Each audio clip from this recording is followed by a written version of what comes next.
पानी होया जी 500 का तेल पाता जी फ्री कराते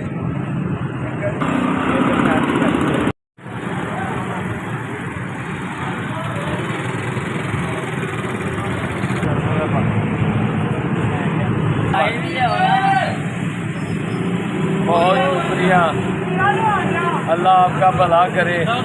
गरीबों का साथ कर रहे हैं आप। मेरे छोटे छोटे बच्चे हैं, मेरा यही रोजगार। हाँ जी, तेल बहुत महंगा हो गया है, मेरी पूरी नहीं पड़ रही, आटा घी नहीं।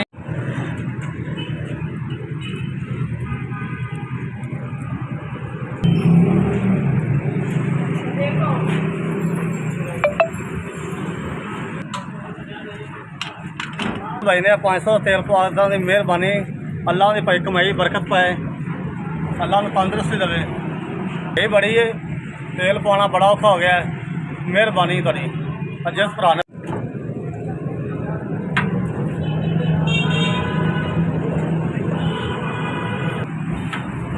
अल्लाह पाक सारिया बड़ा फरमाया जी, नेकी के काम हल कर भी तबीकता फरमाया इंसान। बहुत बहुत शुक्रिया।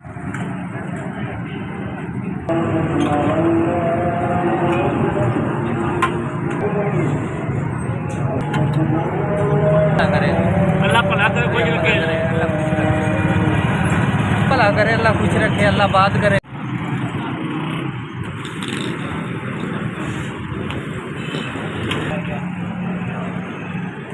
मेहरबानी, शुक्रिया, थैंक यू। 500 का पेट्रोल पवाया है, इस आवाम की खिदमत कर रहा है। बहुत मेहरबानी, बहुत शुक्रिया।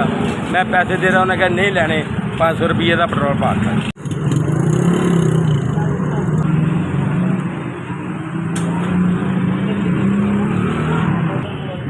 अल्लाह तुहानू ज़्यादा दै, साढ़े कारोबार की बरकत पाए, अल्लाह तुहानू आसानी फरमाए, साड़ी मदद की।